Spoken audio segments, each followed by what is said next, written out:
नमः सिद्धेभ्यः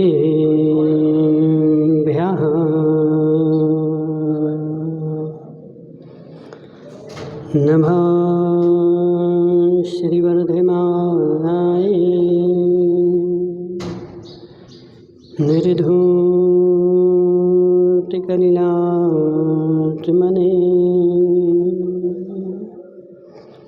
सालोकानां त्रिलोकानां निर्विद्यादर्पणायते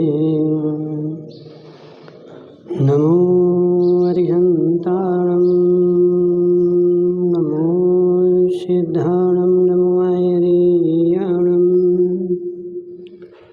नमो अध्यायाणं नमो लोये सब्बिसाहं।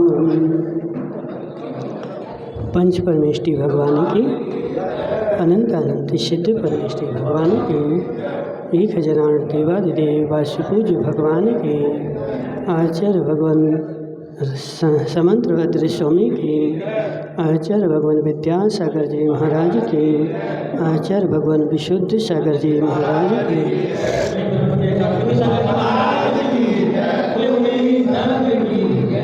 यहाँ पर रत्नकंड साहबकाचार्य में आचार्य भगवान समंतभद्र स्वामी सम्यक ज्ञान का स्वरूप समझा रहे हैं कि हे जीव,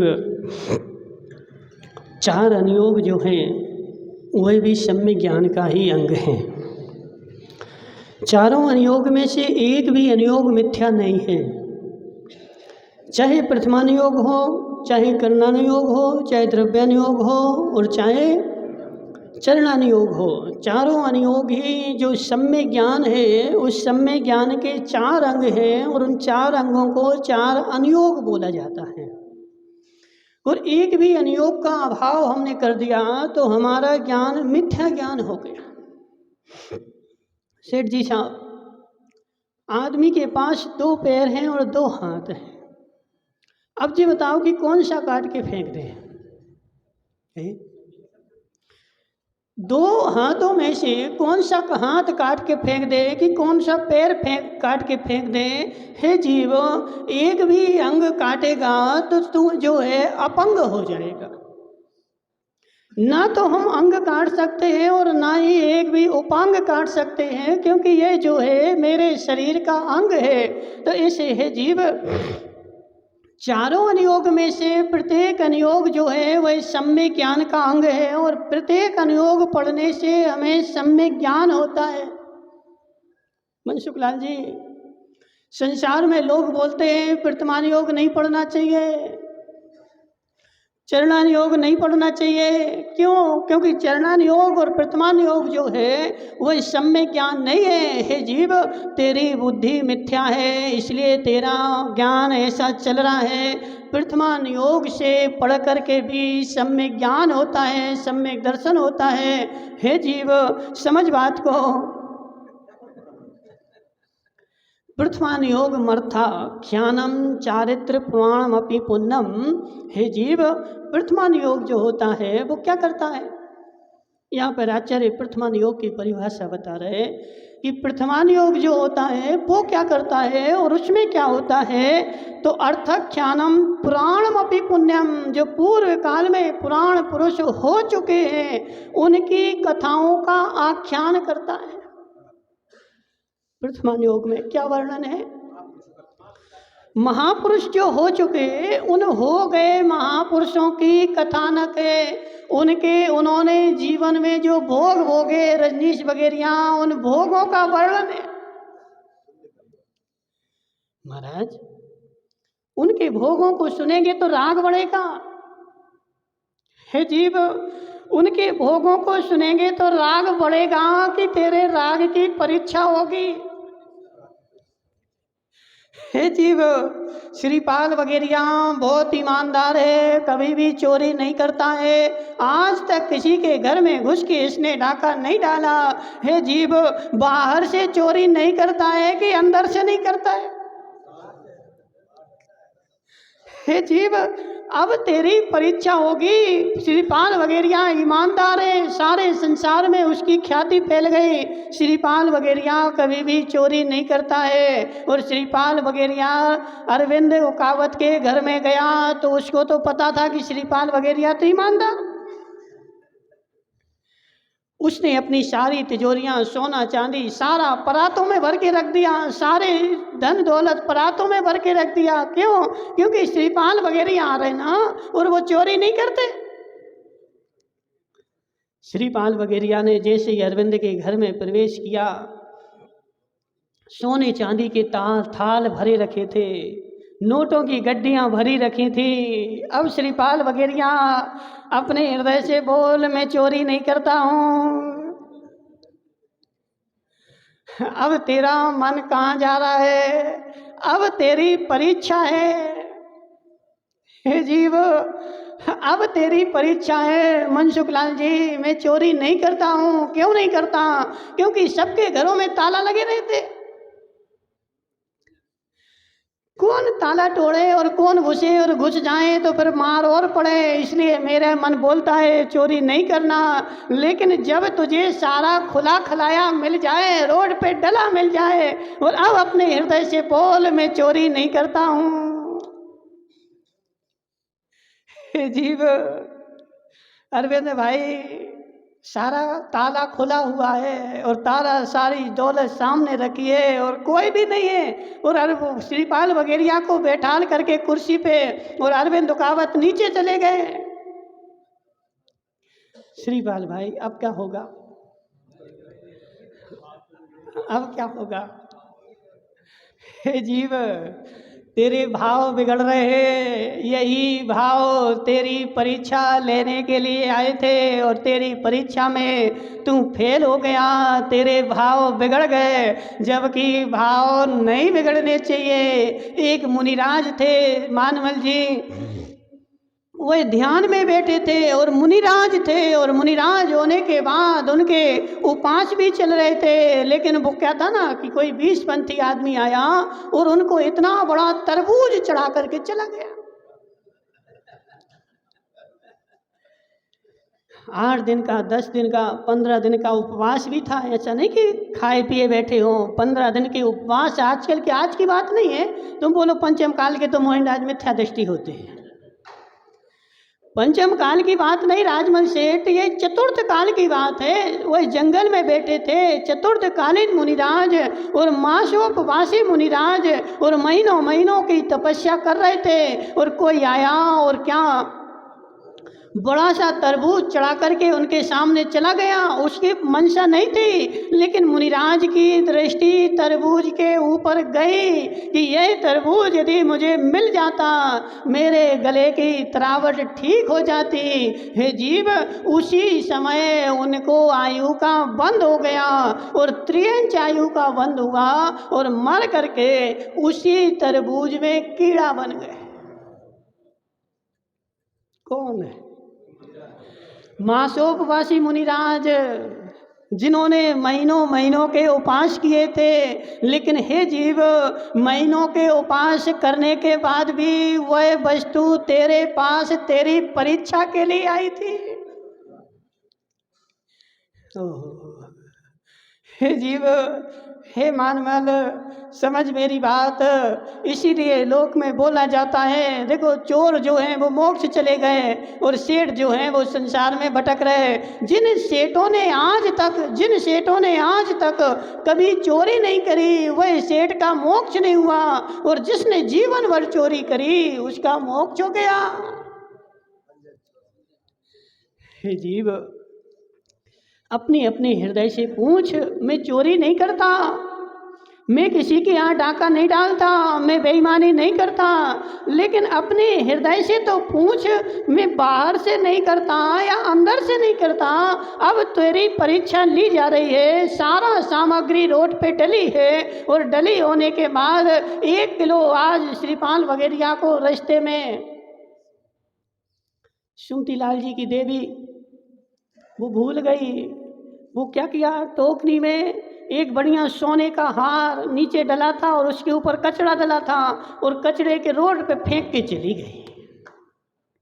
अब श्रीपाल वगैरह वहां से निकले कि अरे सुमती लाल की देवी तो सोने का हार फेंक के चले गए, रोड पे डला, उसने तुम्हें दिया नहीं है, रोड पे फेंक दिया।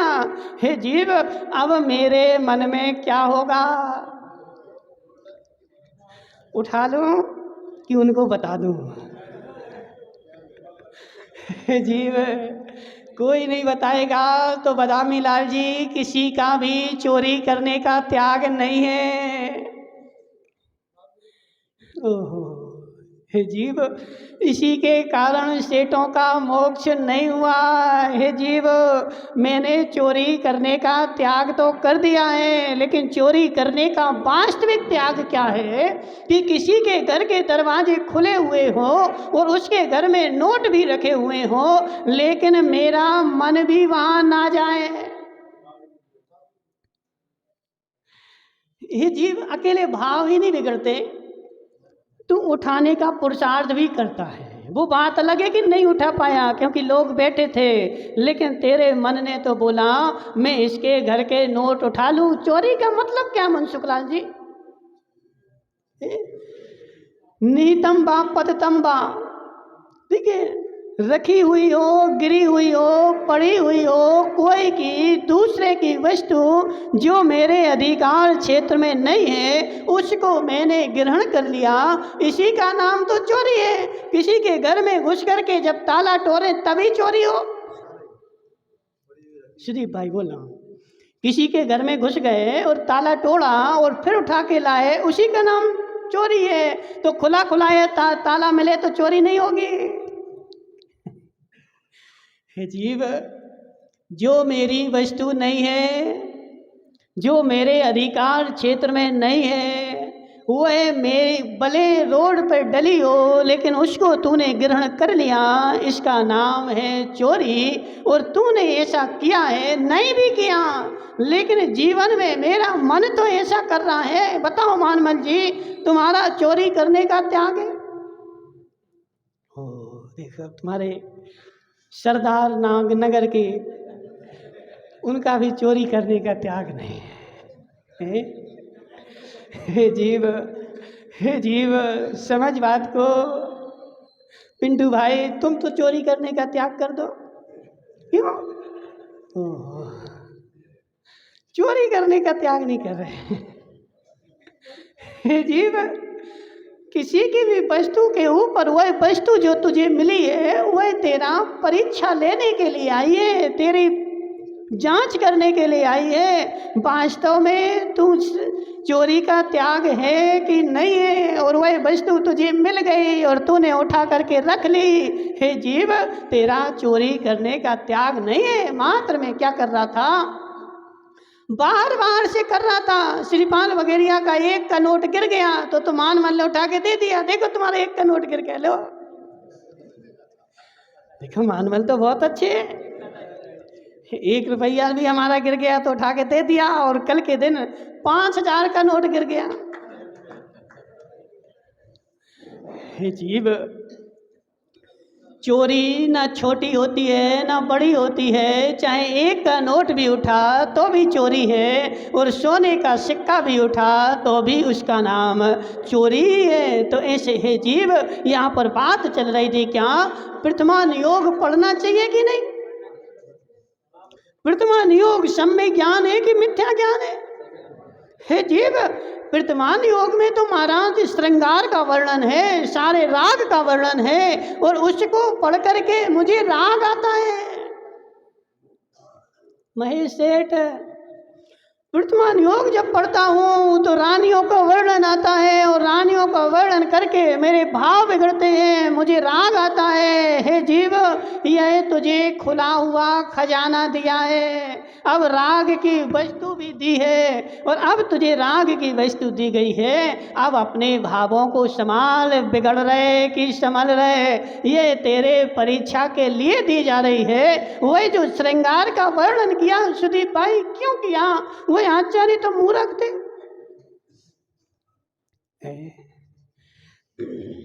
राजमन सेठ, वर्तमान योग में इतना सारा राग का वर्णन किया, क्या उन आचार्यों के पास बुद्धि नहीं थी? मनसुखलाल जी, तो वर्णन ऐसा क्यों किया हे जीव? इसलिए किया है कि जब बैरागी पड़ेगा तो उस बैरागी की परीक्षा होगी, सारे राग का वातावरण उसको मिलेगा, सुनाया जाएगा। अब तेरे अंदर में राग उमड़ रहा है कि बैराग उमड़ रहा है हे जीव? वह राग का वर्णन भी इसलिए किया जा रहा है ताकि तेरा अंदर का राग सारा निकल जाए। श्री भाई बारिशेन मुनिराज राजा श्रेणिक के कौन थे? पुत्र थे। कितनी शादियां हुई थी? कितनी हुई थी? अब कोई 12 बोलता है, कोई 4 बोलता है, कोई 32 बोलता कितनी हुई थी वो तो वही जाने, लेकिन 32 का वर्णन आगम में बहुत सारी जगह आता है। तो 32 उनकी देवियां सर्वांग सुंदर है जीव। वही जम्बू कुमार स्वामी, उनकी कितनी शादियां हुई थी? 4 भी हुई थी और 8 भी हुई थी, ठीक है। तो 8 का वर्णन आगम में भी आता है, 4 का भी वर्णन आता है, दोनों प्रकार के वर्णन है। और उनकी देखो मनसुख लाल जी, उनकी माँ ने उनकी शादी करवाई, वो उनको बैराग हो गया, सच्चा बैराग हो गया। और सच्चा बैराग होने के बाद अब आज कल लोग बोलते महाराज इनकी शादी नहीं हुई, इनको ले जाओ।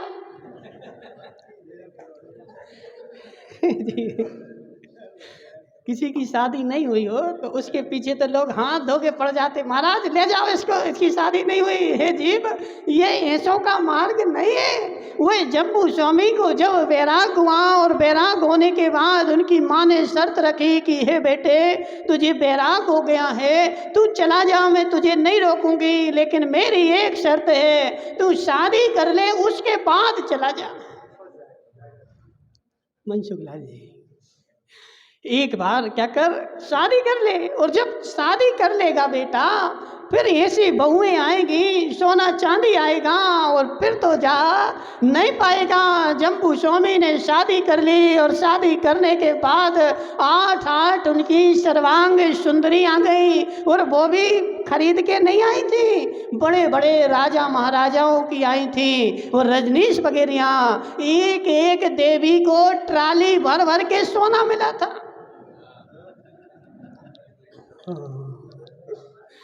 जो एक एक आई थी ना, वो एक एक ट्रॉली भर भर के सोना लाई थी, घर में सोने के ढेर लगे थे। और उसके बाद वह सर्वांग सुंदरी सब उनके चारों ओर बैठी थी, लेकिन उनके मन में तो चल रहा था मुझे तो सुबह होते ही दीक्षा लेनी है। रात भर वह देवियां चारों ओर बैठी रही, ये पिघल जाए उनके लिए राग का वातावरण देती रही, लेकिन किंचित मात्र भी जम्बू कुमार अपने अपने दृढ़ निश्चय से हिले नहीं, और सुबह जाकर के उन्हें दीक्षा ले ली।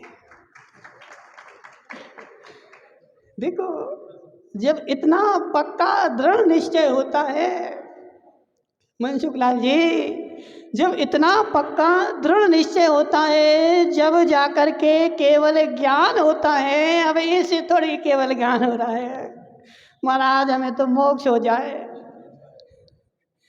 करें धरें कछु नहीं, करना धरना कुछ नहीं पड़े, और ऐसे ही फ्री में मोक्ष हो जाए। हे जीव, थोड़े से तुझे एक सोने का सिक्का ही मिल गया, एक का रुपया मिल गया, तेरे व्रत भंग हो गए, तेरा मन वहाँ चला गया। और उन जम्बू स्वामी से पूछ, 8 देवियाँ और भर भर के घर में सोना चांदी भरा पड़ा है, लेकिन मुझे कोई मतलब नहीं। इसलिए वस्तुपाल जी, यह सारी सामग्री जो मिलती है ना, तुम्हारे अंदर के बैराग को मजबूत करने के लिए, अंदर के बैराग की परीक्षा लेने के लिए, तेरे अंदर में बैराग है कि राग है?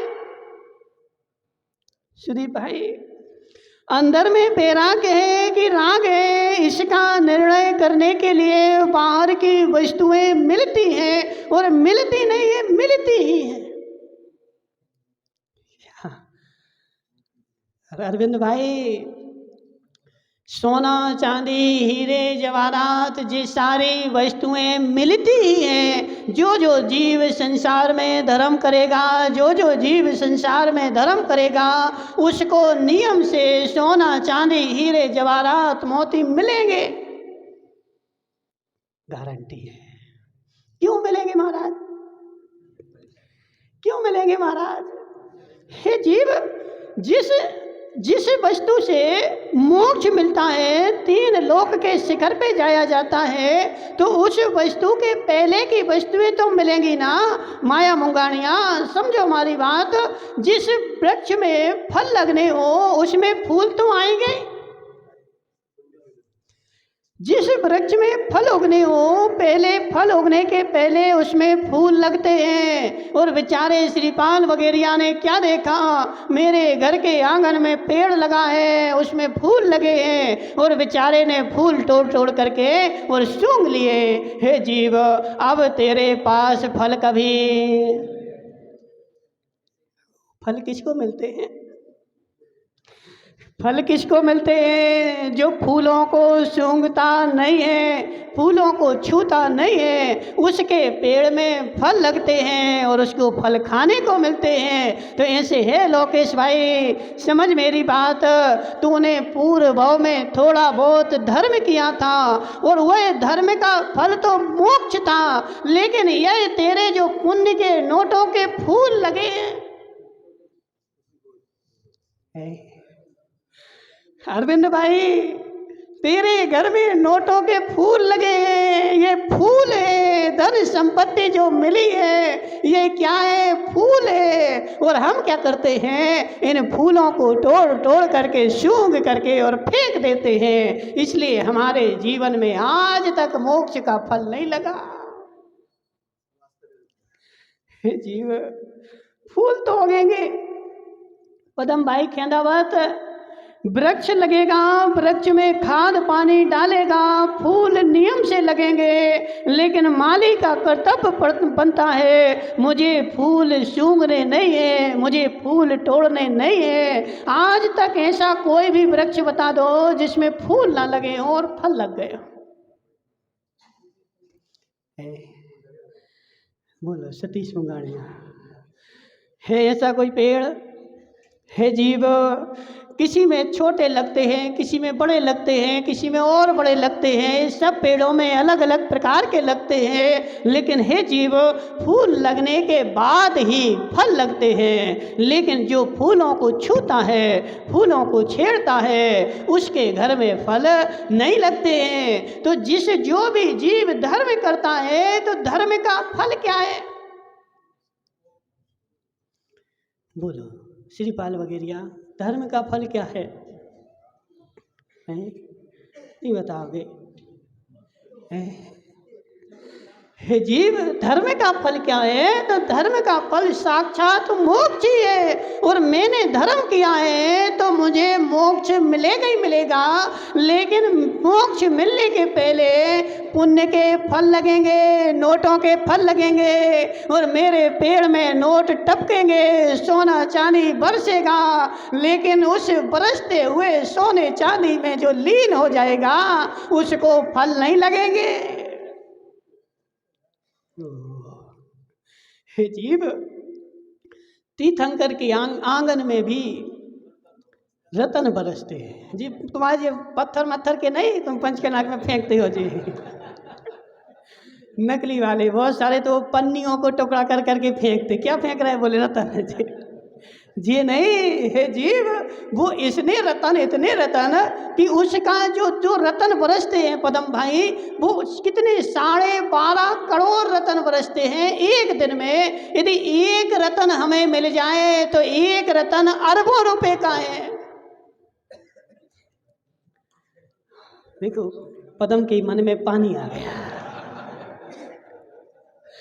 हे जीव, तीर्थंकर के जन्म के 9 महीने 6 महीने पहले से जो रतन 12.5 करोड़ एक दिन में बरस रहे हैं, वो एक एक रतन अरबों रुपए का है। और वो सारे बरस रहे हैं जी। क्यों बरस रहे हैं जी? फूल है। क्या है? अरविंद भाई क्या है? फूल है, और वही फूल वर्षा है। क्यों वर्षा है? क्योंकि फल लगने वाला है। लेकिन तीर्थंकर जैसे ही जन्म लेते हैं, एक भी फूल के ऊपर आसक्त नहीं होते हैं, एक भी रतन को संजो के नहीं रखते हैं, मुझे इससे कोई मतलब नहीं है, और उसको छोड़ देते हैं, तो उनके जीवन में फल लगते हैं। अब जिस संसार में जो तुम रुद्र बोलते ना, महादेव कौन है जी? कौन है जी? है तो पता ही नहीं है जीव। ये जो संसार में पूजे जा रहे डमरूधारी, ये भी महादेव उसी भव में, जिस भव में महादेव बने, उसी भव में दिगंबर मुनिराज थे। और मुनिराज होकर के इन्होंने 10वें पूर्व का अध्ययन किया था। और जब 10वें पूर्व का अध्ययन करते हैं तो कितने पूर्व होते हैं? 14 पूर्व होते हैं। 10वें पूर्व का जो भी अध्ययन करता है, उसके सामने बहुत सारी देवियां आकर के खड़ी होती हैं और वो बोलती हैं कि हे स्वामी, हम तुम्हारे किंकर हैं, बताओ हमें क्या आज्ञा है। हे जीव, सारी देवियां आकर के खड़ी होती हैं और उन देवियों को जो आज्ञा देता है वह संसार में घूमता है, और जो उन देवियों से बोलता है मेरा कोई काम नहीं है, तुम जहाँ से आई वहाँ चले जाओ, और वो आगे बढ़ता जाता है तो 14 पूर्व पड़ता है और उसी भाव से मोक्ष जाता है। तो ये जो तुम महादेव को पूजते हो, ये भी मुनिराज थे। और जब 10वां पूर्व इन्होंने पढ़ा तो देवियां आई, देवता है, और उनको स्वीकार कर लिया कि चलो तुम हमारे सेवक हो, और संसार में चमत्कार दिखाना प्रारंभ कर दिए। तो आज भी संसार में भटक रहे हैं। हे जीव, जो जो मनसुखलाल जी मोक्ष जाएगा उसके बीच में पुण्य के फल नियम से लगेंगे। और तुम लोगों के तो अभी ये फूल भी नहीं लगे। तुम्हारा जो पुण्य है ना, वो तो अभी थोड़ा सा वो अंकुर निकला है, अभी तुम्हारे फूल भी नहीं लगे। और हमने क्या किया, इतना सा अंकुर निकला था और उसी को सूंघना प्रारंभ कर दिया। हे जीव, अब तेरा वह अंकुर नाश हो जाएगा, ऐसा नियम है क्या? हे जीव, जो फसल होती है ना, उसके फूलों को भी छूना नहीं पड़ता, यदि उनको छूओगे तो नाश हो जाते हैं। तो ऐसे पुण्य के फल हमारे जीवन में लगते रहते हैं। अरविंद भाई, मेरे पास 2-4 करोड़ की संपत्ति हुई और इतना मगन हो गया, बेचारा सब धर्म कर्म भूल गया और उसी में लीन हो गया। हे जीव, ये फल लगे थे।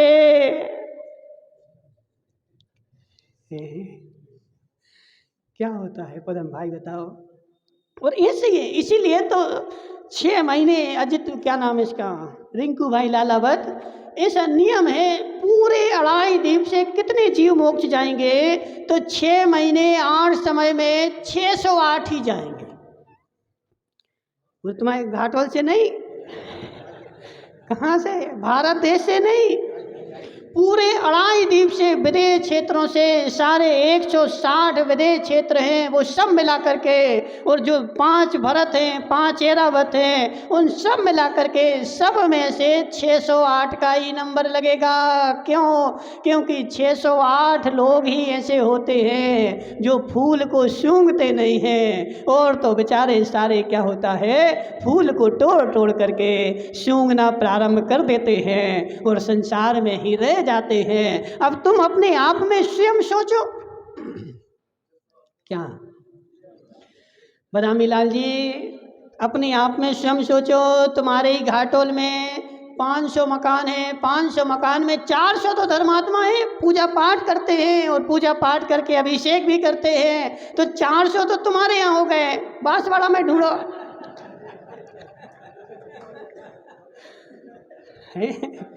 400 तुम्हारे घाटोल के हो गए, फिर बांसवाड़ा के, बड़ौदिया के, बागीदोरा के, सब जोड़ो ना तो बागड़ में बहुत सारे हो गए। तो फिर वहाँ सीटें बढ़ानी पड़ेंगी। जीव, संभव नहीं है। पूरे पूरे पूरे 2.5 दीप से लगाने हैं 608। और फिर जब तूने 2.5 दीप के लगाओगे तो तुम्हारे सारे भारत देश में एक आदमी बैठेगा। कितने कितने? तू पूरे भारत देश से एक आदमी बैठेगा पदम भाई, जिसका मोक्ष की सीढ़ी में नाम आएगा।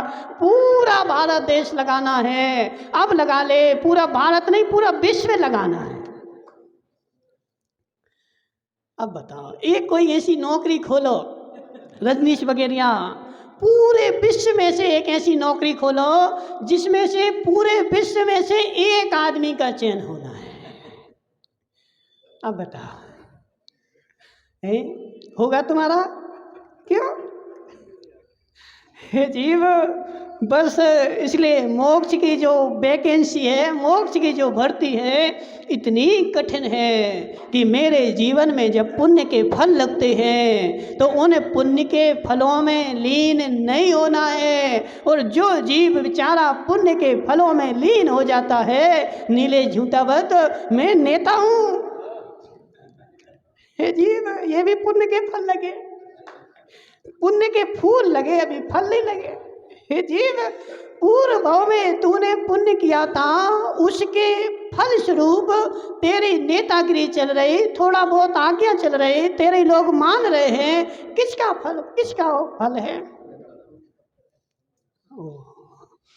और धर्मात्मा के जीवन में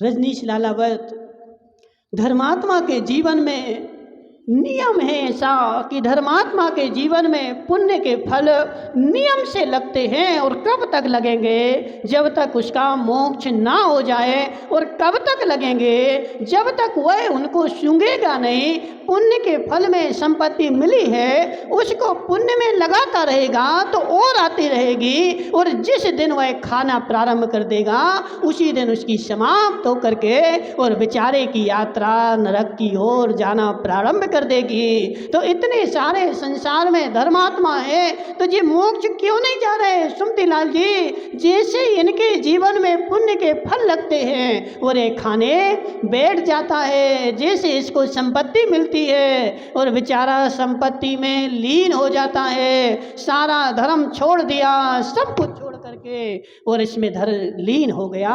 अब इसको जो है जहाँ से आया था, हम क्या कर रहे हैं? हम क्या कर रहे हैं जीव? और ऐसा देखो, नियम सत्य है। जितनी जड़ों में पानी होगा उतने ही फूल लगेंगे। नीलेश भाई, सत्य की असत्य है?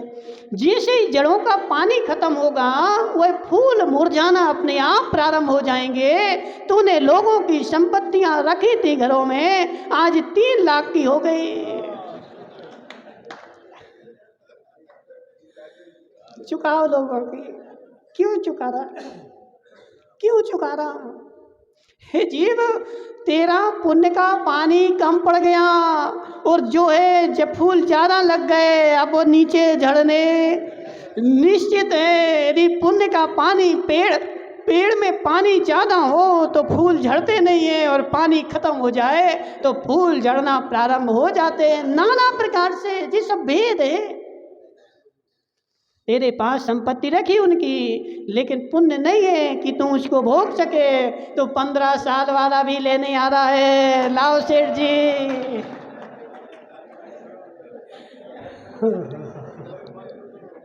क्यों आ रहा है? क्यों आ रहा है? हे जीव, हे जीव, तेरा पुण्य कम पड़ गया, इसलिए वो लेने के लिए आ रहा है। ये सारा संसार जो है ऐसे ही है। और पुण्य जो हमारे पास आता है वह हमारे धर्म की परीक्षा लेने के लिए नियम है। मनसुख लाल जी, पुण्य क्यों आता है महाराज? धर्म की पुण्य में क्या आवश्यकता, और पुण्य तो होना ही नहीं चाहिए। हे पुण्य आया, मैं भटक गया। हे जीव, धर्मात्मा के जीवन में पुण्य नियम से आता है और वह उसकी परीक्षा लेने के लिए आता है। तू कितने पानी में है, तुझे देखने के लिए आता है। और क्या होता है, 99.99% लोग फेल हो जाते हैं। देखो तुम्हारे ये संसार का रिजल्ट तो ऐसा है। अरे मानमल जी, तुम स्कूल के अध्यक्ष हो, तुम ही हो ना अध्यक्ष संस्थान के? अध्यक्ष कौन है? धन्यवाद जी। तुम्हारे स्कूल का रिजल्ट कितने % आया है? 98% आ गया जीव। और हमारे धर्म के स्कूल का जो रिजल्ट आता है वो कितने % आता है? 0.0000008 है। कितने % आता है? तो 1% भी नहीं आता। क्यों? क्योंकि 99% लोग फेल हो जाते हैं। पुण्य जब उनकी परीक्षा लेने के लिए आता है, वह बेचारा उसको भोगता हुआ ही मिलता है। और जैसे ही भोगता मिलता है तो हम तुम्हें समझ गए, अभी तो मोक्ष जाने के अधिकारी नहीं हो। मन में लालसा बैठी, यदि तुम्हें तीर्थंकर बना भी देंगे तो तुम्हारे संवत्सर में 3 लोक का संपत्ति पड़े होगी, फिर तुम क्या करोगे? वो संपत्ति बटोरोगे। जीव, तीर्थंकर का जो संवत्सर होता है ना, वो सोने चांदी हीरे जवाहरात मणियों का होता है, सब कुछ, सारी संपत्ति। लेकिन तीर्थंकर उसको बटोरते नहीं है। लेकिन उस किसको मिलती है? तो उसी को मिलता है जिसको सारे जीवन में सारी संपत्ति भाव भाव में, एक भाव में नहीं, भाव भाव में।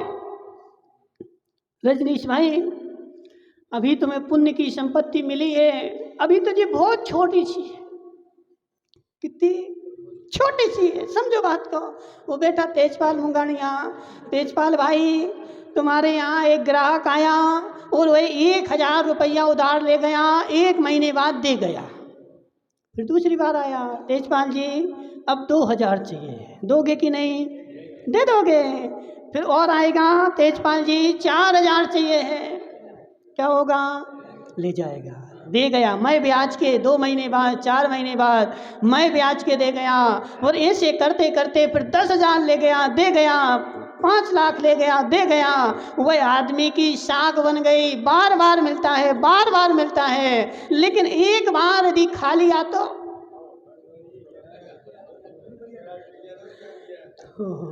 हे जीव, समझ नीलेश झूठावत, तू इस भाव में छोटा सा नेता बना है। पुण्य ने तुझे थोड़ी सी संपत्ति उधार दी है, तू उसकी वापस लौटा देगा, अगले भाव में विधायक बनेगा, फिर लौटा देगा, अगले भाव में मंत्री बनेगा, लौटा देगा, अगले भाव में मुख्यमंत्री बनेगा, लौटा देगा, फिर आगे आने वाले भाव में प्रधानमंत्री बनेगा। लेकिन कब? जब उसकी लौटा देगा, तब जब उसका सम्यक उपयोग करेगा, तब उसमें लीन नहीं होगा, तब। और एक बार खाली तो श्रीपाल भाई बोला बस। तो ऐसे जैसे तुम्हारे देखो, जैसे तुम्हारे जो लोक का रीति रिवाज है ना, ऐसा का ऐसा रीति रिवाज धर्म का भी ऐसा का ऐसा है। आज इस भाव में मुझे थोड़ी सी संपत्ति मिली है और उसको तुम भोग भोग करके और आसक्ति में लगाएगा, अगले भाव में नहीं मिलेगी, खत्म हो जाएगी। और इस भाव में मिली है और इस भाव में तू उसमें लीन नहीं होगा और धर्म कार्य में लगाता रहेगा, अगले भाव में तुझे और डबल मिलेगी। और फिर भी लीन नहीं होगा, फिर अगले भाव में और डबल मिलेगी। लेकिन हमारी समस्या तो ऐसी है कि 1000 मिल जाए से ऐसा लगता कब खा ले, फ्री हो जाए। सही है कि नहीं? बोलो नीलेश भाई, ये सही है कि नहीं? हमें तो किसी के नोट मिल जाए तो ऐसा लगता कब खा पी करके फ्री हो जाए। तो हमारे साथ समस्या ऐसी है, जो जो जीव धर्म करेगा उस जीव को नियम से पुण्य का बंध होगा, संपत्तियां मिलेंगी। लेकिन हे जीव, वह तुझे धर्म के फल से मिली है, उसको धर्म में लगाता रहे तो बढ़ती रहेगी, और खाना प्रारंभ कर देगा तो तेरी नाश हो जाएगी। आज आचार्य भगवान विद्यासागर महाराज का समाधि दिवस है। हे जीव, वे भी जब जन्मे थे तो कौन से घर में जन्मे थे? तो एक गरीब परिवार में, बड़े परिवार में नहीं। कहाँ जन्मे? गरीब परिवार में। लेकिन उन्होंने अपने मोक्ष की यात्रा प्रारंभ करी, वह घर भी छोड़ दिया। शादी हो रही थी, मुझे नहीं करनी। हे जीव, शादी छोड़ दी, घर की संपत्ति छोड़ दी, सब कुछ छोड़ दिया और मुनिराज बन गए। तो जैसे ही मुनिराज बने तो जहाँ बैठते थे वहाँ नोट बरसते थे, लेकिन उन नोटों को रखते नहीं थे, छोड़ते जाते थे। हे जीव, छोड़ते गए, छोड़ते गए, छोड़ते गए, और जैसे ही छोड़ते गए तो जहाँ संसार में जीवन में गए वहीं पे नोट बरसते गए, बरसते गए, बरसते गए। उनका जीवन जो है एकमात्र धर्म में आसक्त था और धर्म में लीन था, और सारे जीवन भर उन्होंने साधना करके और अपने जीवन को धर्ममय बनाया। और जब समाधि का दिन आया तो सब छोड़ करके और अपनी आत्मा में लीन हो करके, और आज का दिन कौन सा है? माघ शुक्ला नवमी के दिन। हालांकि देखो, नवमी बहुत अच्छी होती है। नवमी तिथि जो है समाधि के लिए बहुत अच्छी है, रिक्ता तिथि है। और रिक्ता तिथि जो होती है, समाधि जिसकी रिक्ता तिथि में हो जाए तो समझना उसकी समाधि सम्यक हुई है, नियम है ऐसा। भरी तिथि में समाधि नहीं चाहिए, रिक्ता तिथि में समाधि चाहिए। तो आचार्य भगवान विद्यासागर जी महाराज के सारे जीवन भर की तपस्या का फल जो है वो समाधि है। और समाधि जो है शिव मंदिर के शिखर पर चढ़ा हुआ कलश है। मंदिर बन जाए वस्तुपाल जी, सारा मंदिर बन गया, लेकिन उसके ऊपर शिखर नहीं चढ़ा, क्या होगा? अभी पूर्ण नहीं हुआ है। ठीक है, शिखर चढ़ाते क्यों है? पता है मनसुख लाल जी क्यों चढ़ाते शिखर? तुम भी तो पंडित हो ना। हे जीव, मंदिर का शिखर जो है वो मंदिर का शिखर क्या बोल रहा है? जब नीचे से मंदिर ने अपनी प्रारंभ अवस्था शुरू की थी तब बहुत चौड़ा था, फिर ऊपर जाकर के सकड़ा हो गया, और सकड़ा हो गया, और सकड़ा हो गया, और सकड़ा हो गया। और जब कलश रखा तो कलश की नोक जो है वह बिंदु के आकार की हो गई, यानी अब मेरा आदि अंत सब समाप्त हो गया। ऐसे मेरी समाधि जो है वो कलश के समान है। यदि सम्यक समाधि हो जाए तो सम्यक समाधि का मतलब क्या है? मैं जो हो बिंदु का आकार का हो गया और अनंत सिद्धों में जाकर के मिल गया। अब मेरा ना कोई आदि है, ना मध्य है, और ना अंत है। तो आचार्य भगवान विद्यासागर महाराज की आज नवमी के दिन समाधि हुई, तो समाधि के लिए रिक्ता तिथि शुभ मानी जाती है। और जो देखो, समझो क्या नाम राजमल जी, जन्म भी हमारे हाथ में है लेकिन मरण हमारे हाथ में नहीं है। बहुत सारे लोग खटिया पे डले सालों चलते, जन्म भी हमारे हाथ में, इसलिए पेट काट के तुम बाहर निकाल लो, अच्छा मुहूर्त देखो और मुहूर्त देख करके बाहर निकाल दो। लेकिन समाधि मुहूर्त देख करके नहीं होती है, हमारी साधना के बल से होती है। तो आज विद्यासागर महाराज की समाधि हुई और रिक्ता तिथि में समाधि हुई।